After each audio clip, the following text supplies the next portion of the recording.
Hey everybody, it's your boy Edwardo back here with another edition of blacksinbitcoin.com. And there's so much going on. I do not want to make this like a 20-30 minute podcast or whatever, but man, we got some catching up to do. It's been a couple weeks. Everything's going crazy. All right, well, so let's start with our CETO. All right, let's start with the CETO update. As you can see, the landing page is a little different. They ran into some liquidity issues. Can't say I'm feeling great about that, but I did DM Dottie. Some of my concerns. I know some of the people from BPNC were concerned.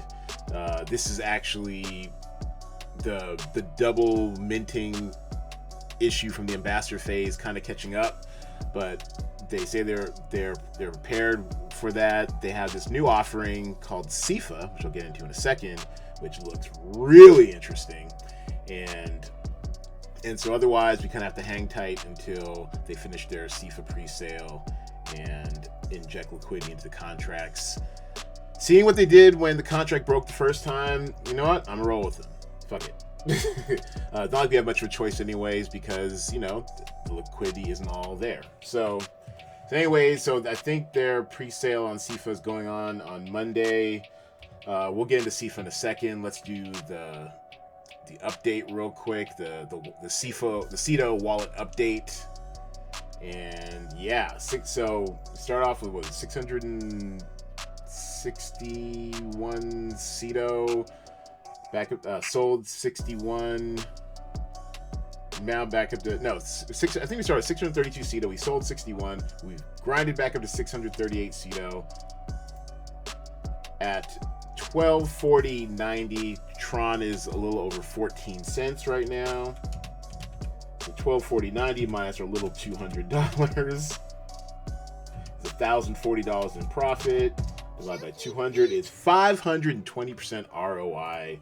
Loving life. And yes, as it says, this contract is 100% collateralized, so that money's not going anywhere. 3 months, 500%, beats a savings account. All right, so now on to CEFA.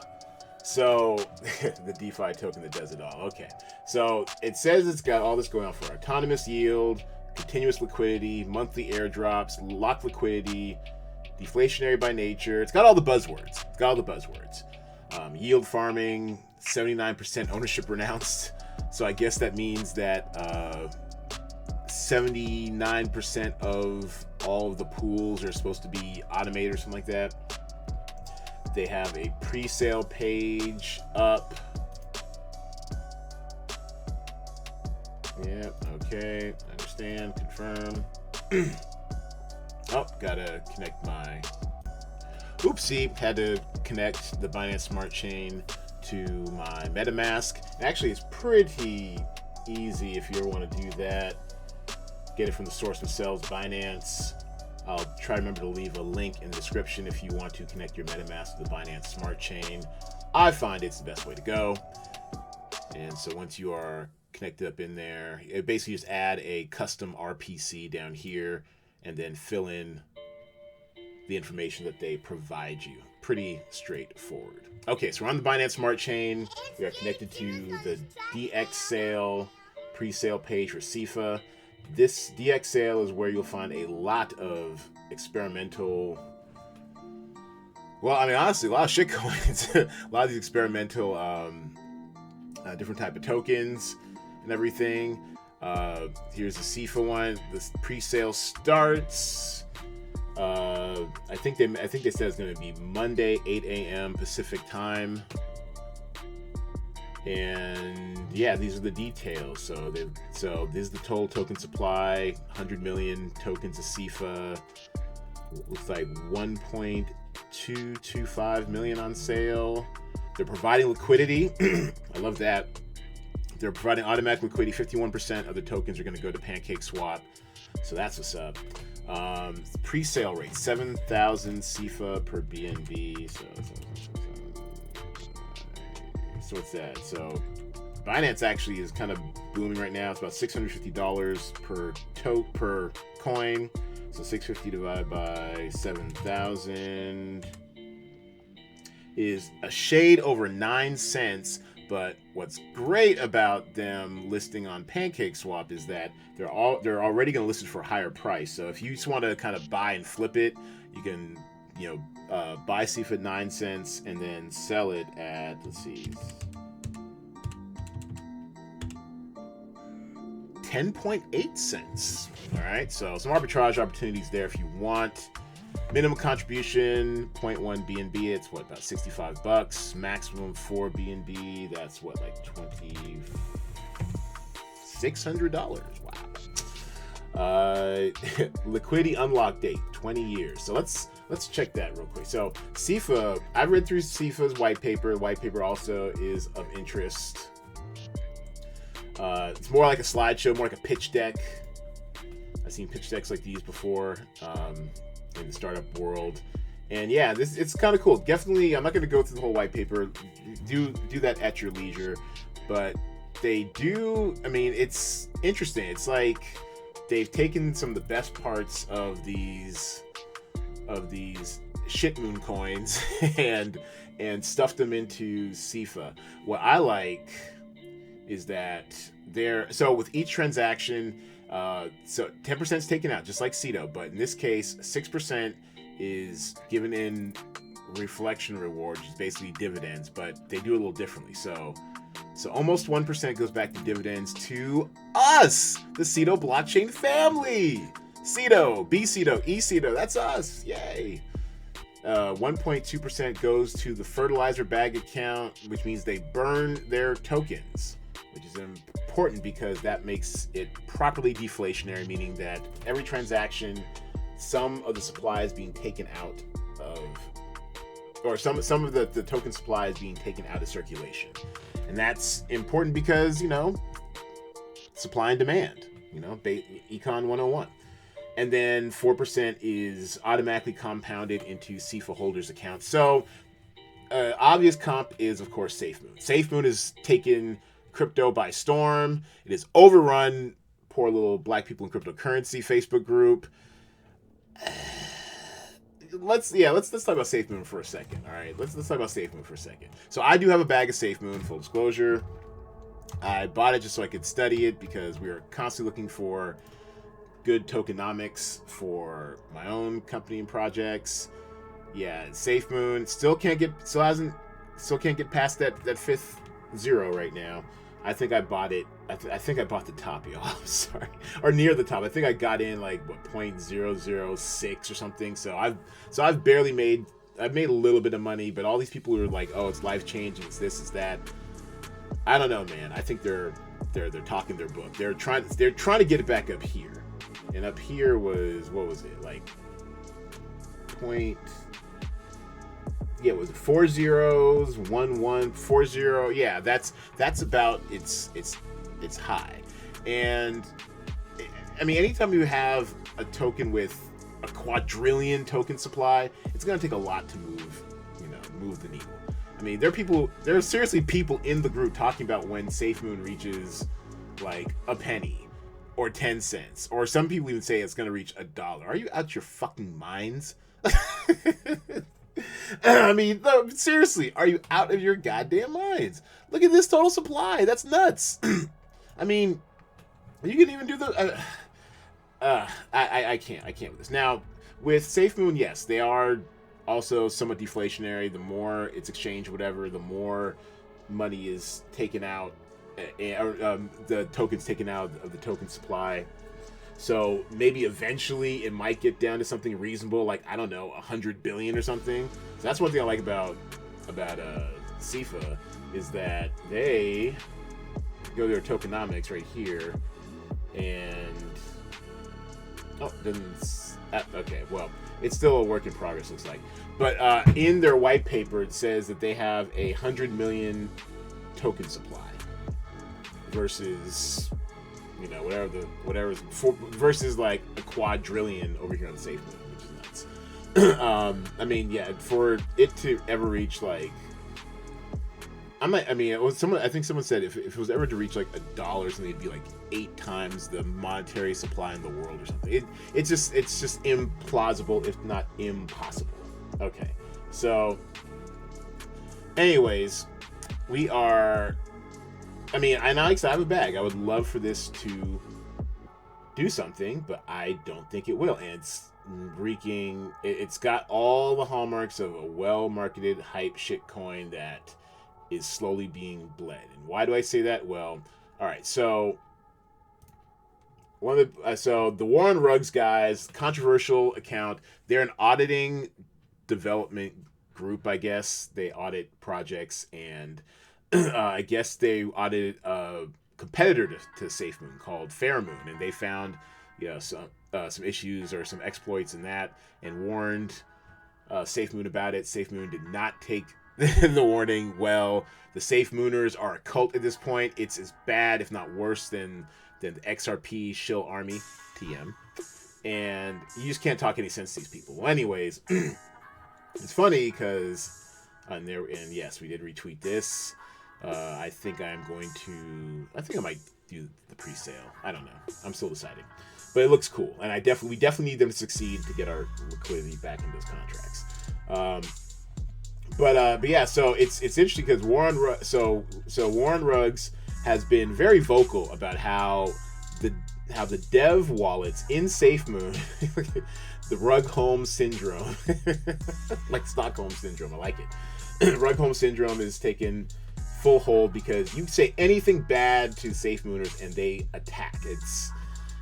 It's wild. I mean, and this is like BitConnect 2.0, because look at this. The dev accounts are draining millions and millions of dollars a week. The dev accounts are cashing out, and it's just, I mean, I don't understand why how this is eluding people. I mean, I think they took out 30 million last week, 10 million this week. I mean, yeah. So interesting thing about this is that yes, it has a $6.2 billion market cap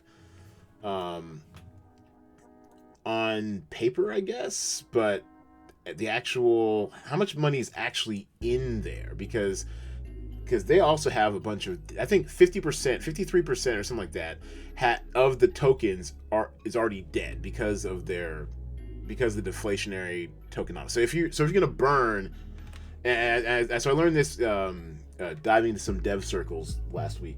If you're going to burn a percentage of every transaction, you need to have an already established dead account, a percentage of tokens that are already, burned, locked away, you can't access them, whatever, because with each transaction you'd be essentially, taking that out and sending it to the account. So basically, I would say the actual money in SafeMoon is probably maybe at least half of this.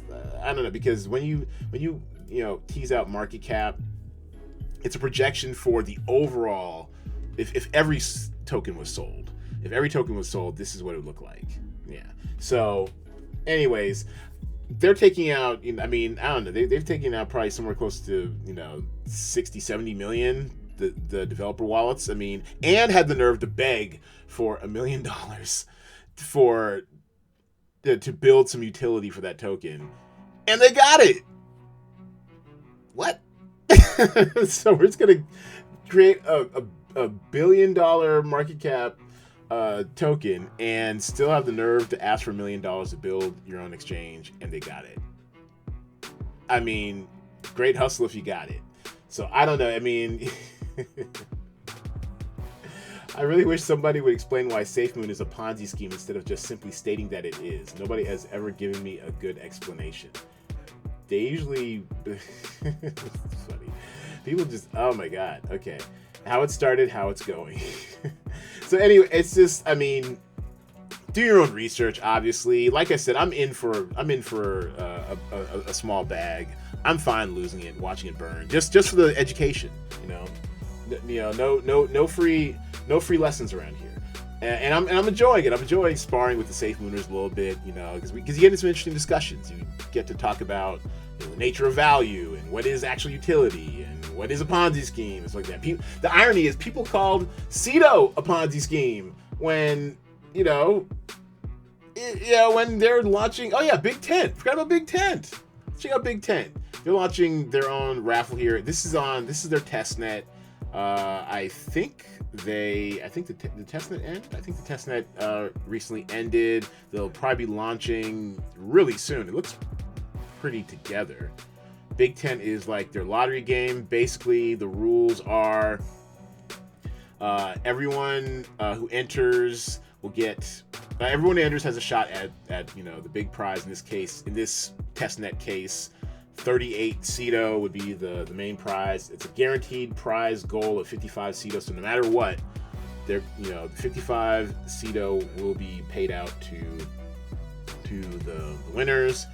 And then if you're not one of the 3 finalists, the big money, then you get a rebate. You get a share of the dividends that were accrued in the Big Tent CETO account. So that's kind of cool. I like it. Nice layout here. Read all about the rules, whatever. Share the show. Nice FAQ at the very bottom. I've already read through all this. So, but this is really cool. I wish big success for Big Tent. I'll probably throw in a few CETO in it. Check it out. But CEFA looks like it's going down on Monday, 8 a.m.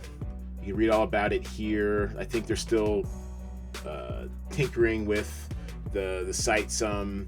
So it looks like the pre-sale is going to be about 9 cents. And then the way these things go, so it looks like the soft cap is 90 BNB. So they're shooting for the stars. So they need to get essentially 58K for them to keep the money, and then their hard cap is 175 BNB, which would be about 113,000. And you know what? We'll give them a love it. I love this group. But if you want to see some really interesting stuff, take a look at some of these other sales that have gone on BX. It's truly an eye opener. I mean, people are like, "Oh wow, that's a lot of money for people to put into some new contract," but they do have a track record in their defense. I mean, CETO's been around for 3 months, which honestly is longer than SafeMoon's been around. SafeMoon launched February 28th. So it's younger than CETO and yet has CETO-like tokenomics, but is, of course, multi-billion dollar. Can you fathom how much my CETO would be if there was like $1 billion? I mean, even $1 million in the contract. I mean, we'd be sitting pretty, but $1 billion in CETO, can you imagine? Man, interesting. Snowball. Look at some of these previously successful token raises over here. First of all, the thing about DX sales, anyone can start a token raise, so kudos to them. Oh wow, this one had a soft cap 100 BNB and it got 200 BNB. Sick. Man, I gotta learn how to code, like, for real. Space Night Live, Lord. I mean, look at this. 100 BNB. What is it, a joke coin? It's probably a joke coin. There's not even a description. They just put up Space Night Live, probably threw some marketing up there, probably taking off on the whole Elon Musk on Saturday Night Live thing. And yeah, look at it, gonna ape meaning I'm gonna throw some in. Let's throw some money in. Their first wall is neither on contract with DX sale nor burned nor locked, yet they made their oh my god. You know what? Go get your money, CEFA. Go get your money, CETO Foundation. These guys, I mean, so basically this right here says their first wall is neither on contract with DX sale nor burned nor locked. Means that they didn't burn any tokens. It's not locked as far as like in a token locker where it ensures that the tokens will be there for a period of time so that the dev team can't dump on you. You want to look at these type of things. I think CEFA says they're going to do a bunch of locking, but we also got to stay on them and make sure they do lock up their tokens. If not, pre-sale right after sale. I do like the idea of locked liquidity, 2%. So 2 million is going to be locked liquidity. They're going to get a 535,000 token head start if they sell out of their pre-sale. 2 million in community marketing is going to be unlocked. 4 million in yield farming is going to be unlocked. Look at that, only 1.5% of the team. So I've seen some of these with the team percentage as high as like 20 or 30%. So they're only going to take 1.5 million for the team. So I like that. And also, I mean, once again, read the white paper, DYOR. I'm going to put the links in the description. But according to the white paper, they are going to, can we do this on it? Nope, we can't. According to the white paper, they're going to lock team tokens for 90 days and then parcel them out in 4 quarterly chunks. So they're not going anywhere. 1.3 million for development to pay your developers in CEFA. CETO bonds sounds kind of interesting. It's like a 90-day IRA type thing. Fertilizer bag, appropriately brown colored, is the debt account. CETO blockchain family, that's us, that's me. That's the percentage that's been reserved that's going to pay out to us as transactions move along. And then 20 million in the IFO, of which 1.225 million is up on the DX sale. And oh shit, I forgot about this. Monthly airdrops. Now this is kind of cool. So they are going to, so for, I guess they're going to take, what was it, 100? Let me get this right. They're going to do 100. Here we go. If free is your fee, then you're in the right place. Enjoy your share of 100,000 CEFA airdrops across all CEFA wallets. Every 30 days for 20 years. We're really on this 20-year kick. So yeah, so that's cool. So if you're, so let's say, I guess, if there are, I guess, 100, let's say if there's only 100 CEFA wallet holders, then we would get 1,000 CEFA to our wallets, which at a price of 11 cents would be about $110 every month, free money. So if there were 1,000 people who hold CEFA wallets, then we would get 100 CEFA every month, and so on and so forth. So they just airdrop it to everyone who holds CEFA every 30 days for 20 years. Tokens are going to be locked by Unicrypt on a preset release schedule. No trust involved. So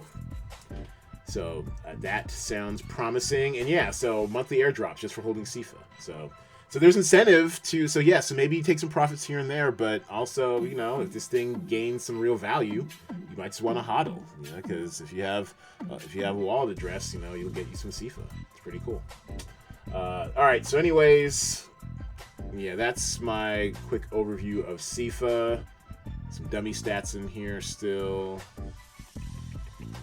But yeah, so I don't know, man. It's wild out there. I swore I wasn't gonna do it, but I went long, 20-something minutes, but there was a lot to cover. But thanks everybody for watching. If you're listening to this in the podcast, thank you for listening. Be safe out there, man. It's wild. And yeah, let me know what you think about this upcoming CEFA pre-sale. I was kind of on the fence, but fuck it, I think I'm in. Why not? At this point, CETO's made me so much money, why not? All right, thanks for listening, everybody. Holla at your boy.